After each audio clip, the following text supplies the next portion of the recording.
ஒரு காரை முன்னோக்கி டிரைவிங் செய்து கொண்டிருக்கும் போது ரிவர்ஸ் கியர் போட்டால் என்ன நடக்கும் அப்படிங்கிறத ப்ராக்டிக்கலாக நேரடியாக இன்றைக்கு நீங்கள் பார்க்க போகிறீங்க. கார் போயிட்டுருக்கும் பொழுது எதற்காக ரிவர்ஸ் கியர் போடணும், அதற்கான தேவை எங்கே வந்தது அப்படிங்கிற கேள்வி வரலாம் இல்லையா? ஏற்கனவே கமெண்டில் நிறைய பேர் இந்த கேள்வியை கேட்டிருந்தாங்க. அதற்கு என்ன காரணம் அப்படின்னு கேட்டிங்கன்னா, பெரும்பாலும் கார்களில் 5வது கியருக்கு நேர கீழே வந்து பார்த்திங்கன்னா ரிவர்ஸ் கியர் இருக்கும் இல்லையா? உங்கள் கார்களில் கூட நீங்கள் நிறைய பார்த்துருக்கலாம். அப்போது 5வது கியர்லேருந்து நீங்கள் 4வது கியருக்கு வந்து டவுன் ஷிஃப்ட் பண்ணும் பொழுது, ஸ்பீடாக பண்ணும்போது தெரியாமல் என்ன பண்ணிடுவாங்கன்னா ரிவர்ஸ் கியரில் கொண்டு போடும் பொழுது கிர் அப்படின்னு ஒரு சத்தம் வரும். சத்தம் வந்தோடனே பயந்துருவாங்க. ஐயோ எதாவது டேமேஜ் ஆகிருக்குமோ, கியர் பாக்ஸில் எதாவது டேமேஜ் ஆகிருக்குமோ அப்படின்னு பயந்துருவாங்க.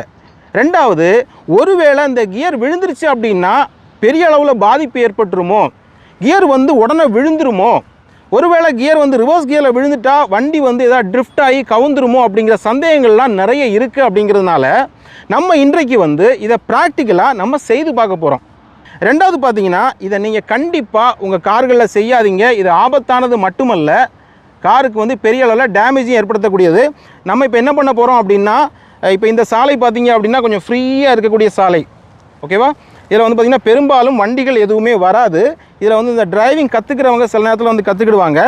ஸோ மற்றபடி வந்து பார்த்திங்கன்னா இது ஃப்ரீயாக இருக்கும். நம்மளும் இந்த இடத்துல வண்டிகள் எதுவும் வராத டைமில் பார்த்திங்கன்னா நம்ம ட்ரைவ் பண்ணி ரிவர்ஸ் கியர் போட்டு பார்ப்போம், என்னவெல்லாம் நடக்குது அப்படிங்கிறத நேரில் பார்க்கலாம். ரெண்டாவது, இது என்ன நடக்கும் அப்படிங்கிறது எனக்கே தெரியாது. நான் வந்து முதல் முறையாகத்தான் இந்த காரில் வந்து செய்து பார்க்க போகிறேன். இன்றைக்கு வரைக்கும் நான் ஆட்டோமொபைலில் வந்து பல வருடங்கள் ஆகியிருந்தாலும் ரிவர்ஸ் கியரை வந்து நான் வலுக்கட்டாயமாக போட்டு பார்த்தது கிடையாது. பட் இந்த கார் வந்து நமக்கு ரொம்ப உதவியாக இருக்கும் அப்படிங்கிறது எந்த ஐயப்பாடும் கிடையாது. இந்த டாடா இண்டிகா டீசல் காரில் கியர் சிஸ்டம் பாருங்கள், மொத்தம் 5 forward gear, 1 reverse gear. So உதாரணமாக பார்த்தீங்கன்னா, இப்போ நம்ம வந்து 5வது கியர் போட்டுட்டு அப்படியே வந்து நியூட்ரல் வந்து 4th கியர் போடுவோம்ல, கியரை வந்து டவுன் ஷிஃப்ட் பண்ணும் பொழுது தெரியாமல் என்ன பண்ணிடுவோம் அப்படின்னா ஸ்ட்ரைட்டாக இழுத்துருவோம். ஸ்ட்ரைட்டாக இழுக்கும்போது என்ன ஆகும், அது ரிவர்ஸ் கியருக்கு போக முயற்சி பண்ணும்பொழுது தான் ரன்னிங்கில் வந்து கிர் அப்படின்னு ஒரு சத்தம் கேட்கும் இல்லையா? ஸோ நம்ம இன்றைக்கி அதை தான் பார்க்க போகிறோம். பல கார்களில் பார்த்தீங்க அப்படின்னா ரிவர்ஸ் கியருங்கிறது இந்த பக்கம் வரும், இந்த பக்கத்தில் கீழே போடுற மாதிரி இருக்கும், மேலே போடுற மாதிரி இருக்கும். சில கார்கள் அப்படி லிஃப்ட் பண்ணி போடுற மாதிரி இருக்கும், சில கார்களை வந்து அப்படி உள்ளே ப்ரெஸ் பண்ணி போடுற மாதிரி இருக்கும். அந்த மாதிரி பல விஷயங்கள் உண்டு. பட் இந்த காரில் பார்த்தீங்க அப்படின்னா நமக்கு 5வது கியருக்கு நேர கீழே வந்து ரிவர்ஸ் கியர் இருக்குது. ஸோ நம்ம ரன்னிங்கில் வந்து இதை போட்டு என்ன நடக்குது அப்படிங்கிறத பார்க்கலாம். First gear, second gear, okay, ஒரு 20 கிலோமீட்டர் ஸ்பீடில் போயிட்டுருக்கேன். இப்போ வந்து நம்ம ரிவர்ஸ் கியர் போட்டு பார்ப்போம்.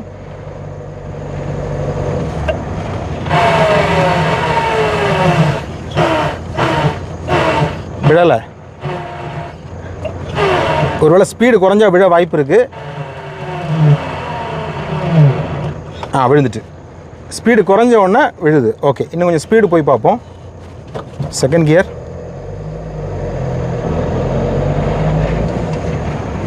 தேர்டு,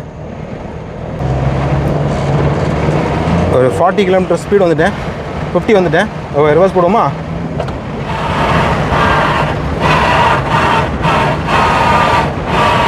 விழவே இல்லை.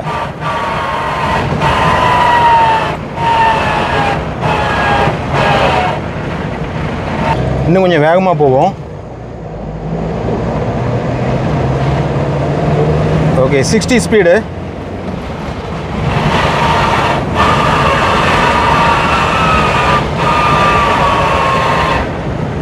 விழலையே.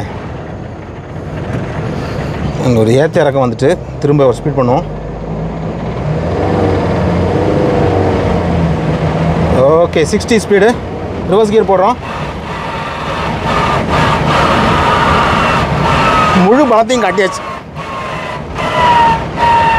விழலை. Okay, 60 speed. Okay, 60 reverse gear.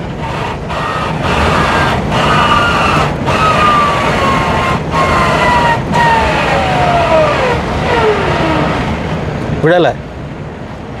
So நமக்கு இப்போ இதுலேருந்து என்ன தெரியுது அப்படின்னு பார்த்தீங்கன்னா, நம்ம டிரைவிங் பண்ணி போயிட்டுருக்கும் பொழுது ரிவர்ஸ் கியர் போட்டோம் அப்படின்னா ரிவர்ஸ் கியரில் போய் விழலை அப்படிங்கிறது தெரியுது.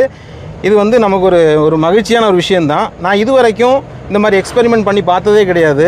நான் ஃபஸ்ட் டைமாக வந்து எக்ஸ்பெரிமெண்ட் பண்ணியிருக்கேன்.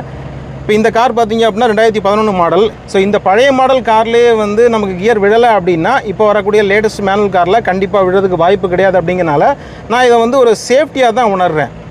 ஸோ எனக்கே வந்து ஒரு டவுட் இருந்துச்சு, ஒருவேளை கியர் விழுந்துருமோ அப்படிங்கிற டவுட் இருந்துச்சு. பட் விழலை அப்படிங்கிறது ஒரு சந்தோஷமான விஷயம். பட் அதே சமயத்தில் பல பேருக்கு ஒரு கேள்வி வரலாம், அப்போ ஆட்டோமேட்டிக் கார்களில் வந்து ரிவர்ஸ் மோட் இருக்கும்பொழுது இப்படி போட்டால் விழுந்துருமா அப்படின்னு கேட்டால் கண்டிப்பாக விழாது. ஏன் அப்படின்னா ஆட்டோமேட்டிக் கார்கள் பொறுத்தளவில் சென்சார் மூலமாக இயங்கக்கூடியது அப்படிங்கிறதுனால நம்ம பர்டிகுலர் மோடுக்கு மாற்றணும்னு வைங்களேன். இப்போ வந்து ஆட்டோ மோடு அல்லது டிரைவ் மோடுக்கு மாற்றணும்னா அது போயிட்டுருக்கும். அதே சமயத்தில் நீங்கள் முன்னாடி போயிட்டுருக்கும் பொழுது ஆர்னு ரிவர்ஸ் மோடு போட்டிங்கன்னா அந்த லிவர் வந்து சேஞ்ச் ஆகுமே தவிர, கியர் லிவர் சேஞ்ச் ஆகுமே தவிர உள்ள கியர் பாக்ஸ்க்குள்ளே கியர் வந்து விழாது, அதுக்கு அனுமதிக்காது. இந்த சென்சார் வந்து அனுமதிக்காது அப்படிங்கிறது எனக்கு நல்லாவே தெரியும். ஏன்னா நம்ம நிறைய ஆட்டோமேட்டிக் கார்களில் நான் அதை போட்டு பார்த்துருக்கேன், அப்படி விழுகிறது இல்லை. ஆனால் மேனுவல் காரில் பார்த்தீங்கன்னா அந்த சத்தம் வரும்போது பொதுவாகவே எல்லாருக்கும் ஒரு பயம் இருக்கும்ல. ஸோ அதனால் நம்ம வந்து பல கார்களில் போட்டால் கியர் பாக்ஸ் வந்து டோட்டலாக டேமேஜ் ஆகிருமே. இப்போ பார்த்தீங்கன்னா கண்டிப்பாக அந்த வீல் வந்து நிறைய தேய்மானம் ஆகிருக்கும். இப்போ நம்ம ஓட்டினதுலேயே நிறைய தேய்மானங்கள் வந்திருக்கும். பட் உள்ளே போய் லாக் ஆகவோ விழவோ இல்லை அது உடையவோ எதுவுமே செய்யலை அப்படிங்கிறது இப்போ நீங்கள் நேரில் பார்த்தீங்க. என்னால் முடிஞ்ச அளவுக்கு நான் இழுத்தேன், எனக்கு எவ்வளோ பவர் இருக்குமோ இழுத்து பார்த்துட்டேன். இதுக்கு மேலே வேகம் போகிறதுக்கு வந்து இந்த ரோட்டில் முடியாது. பட் நல்லா தெரியுது, நீங்கள் எவ்வளோ வேகமாக போனாலும் ரிவர்ஸ் கியர் விழாது. ஸ்லோ பண்ணிங்கன்னா, வண்டியை ஸ்லோ பண்ண பிறகு பாருங்கள் விழுது. இப்போ வந்தீங்கன்னா கொஞ்சம் ஸ்லோ பண்ணிக்கிறேன், இப்போ போட ட்ரை பண்ணுறேன், விழலை. இன்னும் கொஞ்சம் ஸ்லோ பண்ணுறேன். கிட்டத்தட்ட ஸ்லோவான மட்டும்தான் விழுது. Right, okay. மீண்டும் ஒரு முறை ட்ரை பண்ணுவோம். 60-65 ஸ்பீட்.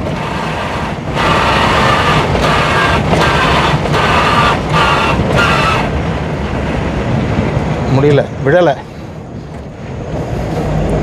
இன்னும் ஸ்பீட் ஏற்றி பார்ப்போம். 65. ரிவர்ஸ் கியர் போட்டாச்சு.